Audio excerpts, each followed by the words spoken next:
JDS kitchen ગુજરાતીમાં આપ સર્વે સ્નેહીજનોનું સ્વાગત છે। મારી રેસિપીનો વિડીયો જોવા માટે, કોમેન્ટ્સ અને કોમ્પ્લિમેન્ટ્સ માટે અને મારી નવી ચેનલને સબસ્ક્રાઇબ કરવા માટે તમારો ખૂબ ખૂબ આભાર। મિત્રો, આજે આપણે બેંગન મસાલા બનાવશું।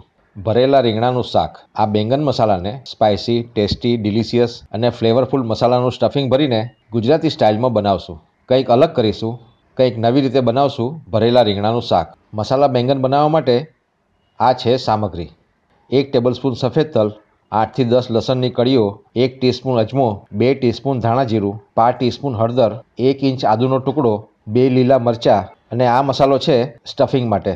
અડધો કપ કોથમીર, 2 ટેબલસ્પૂન લીલું નાળિયેર, 1 ટેબલસ્પૂન ફુદીનો, 2 લીલા મરચાં, 8 થી 10 લસણની કળીઓ અને 1 ઇંચ આદુનો ટુકડો। આ બધી સામગ્રીને ગ્રાઇન્ડ કરી લેશું, પેસ્ટ બનાવી લેશું। આ અડધો કપ ગાંઠિયાને 2 ટીસ્પૂન આંબલી અને 2 ટીસ્પૂન ગોળ સાથે ગ્રાઇન્ડ કરી લેશું અને આને મેરિનેશનમાં ઉપયોગ કરશું।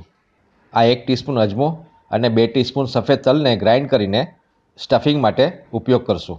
હવે આ 250 ગ્રામ રવૈયાને, નાના રીંગણાને સારી રીતે ધોઈને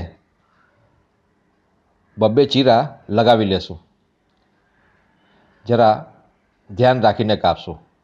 આમાં આપણે સ્ટફિંગનો મસાલો ભરવાનો છે। રીંગણામાં કાપા પાડીને પાણીમાં જ રાખશું। હવે મેરિનેશન માટે ગાંઠિયા, ગોળ અને આંબલીની પેસ્ટમાં અડધી ટીસ્પૂન ટર્મરિક પાવડર, અડધી ટીસ્પૂન હિંગ અને 1 teaspoon Kashmiri red chilli powder નાખીને બરાબર મિક્સ કરી લેશું। સ્વાદ પ્રમાણે મીઠું નાખીને ફરીથી બરાબર મિક્સ કરી લેશું। આપણી મેરિનેશનની પેસ્ટ તૈયાર છે। આ મેરિનેશનને રીંગણામાં બરાબર સ્ટફ કરી લેશું। આ પેસ્ટમાં આંબલીની ખટાશ, ગોળની મીઠાશ, ગાંઠિયાનો સ્વાદ અને લાલ મરચાંની તીખાશ છે।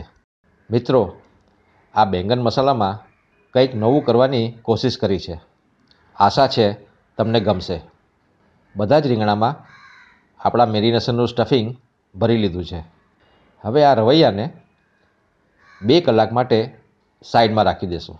2 કલાક પછી આ મેરિનેશનવાળા રીંગણામાં સ્ટફિંગ ભરશું। સ્ટફિંગની પેસ્ટમાં કોથમીર, ફુદીનો, લીલું નાળિયેર, લીલા મરચાં, આદુ અને લસણને ગ્રાઇન્ડ કરી લીધા છે, પેસ્ટ બનાવી લીધી છે। હવે આ પેસ્ટમાં ધાણા જીરું 2 ટીસ્પૂન, અડધી ટીસ્પૂન ટર્મરિક પાવડર અને સફેદ તલ અને અજમાને ગ્રાઇન્ડ કરી લીધા છે, એમાંથી અડધું નાખશું અને અડધું પાછળથી વાપરશું। સ્વાદ પ્રમાણે મીઠું નાખીને બરાબર મિક્સ કરી લેશું। હવે આ ટેસ્ટી મસાલાને રીંગણામાં સ્ટફ કરી લેશું।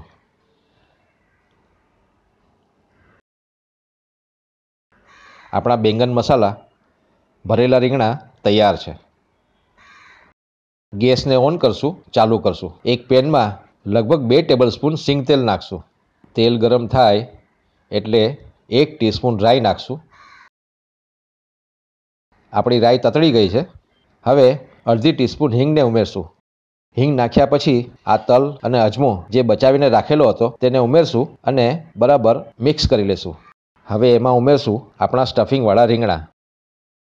રીંગણા નાખીને હલાવી લેશું। હવે આ રીંગણાને, બેંગનને થાળીથી ઢાંકીને એમાં પાણી નાખીને ધીમા તાપે ચડવા દેશું। વચ્ચે વચ્ચે ચેક કરવાનું ભૂલતા નહીં। 6-7 મિનિટ પછી તમે જોઈ શકો છો રીંગણાનો કલર બદલાઈ ગયો છે। એમાં થોડું પાણી નાખીને મિક્સ કરી લેશું અને ઢાંકીને ફરીથી ચડવા દેશું। મિત્રો, છેલ્લે પા કપ દહીં નાખીને ફરીથી કવર કરીને ચડવા દઈશું। ગ્રેવીમાંથી તેલ છૂટું પડી ગયું છે, તમે જોઈ શકો છો। આ મસાલા બેંગનને, ભરેલા રીંગણાને સ્મોકી ફ્લેવર દેવા માટે એક સ્ટીલની વાટકીમાં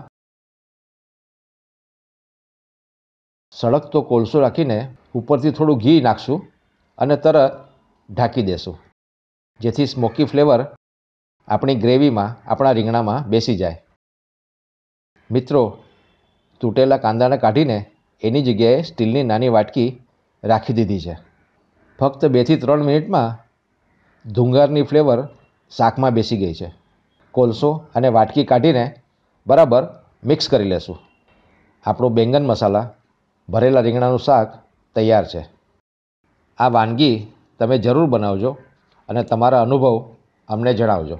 જો તમને મારી રેસીપી ભરેલા રીંગણાનું શાક ગમી હોય તો કોમેન્ટ્સ કરજો, મારી રેસીપીને લાઇક અને શેર કરજો અને મારી ચેનલને સબસ્ક્રાઇબ કરવાનું ભૂલતા નહીં. તમારા પર કુળદેવીની કૃપા હોય, પરિવારમાં પ્રેમ હોય, ભાવતા ભોજનિયા હોય, સ્નેહી સ્વજનોની અવરજવર હોય એવી મંગલ કામના સાથે ફરી મળીશું એક નવી વાનગી સાથે. ત્યાં સુધી રજા આપો. ખૂબ ખૂબ આભાર. ધન્યવાદ.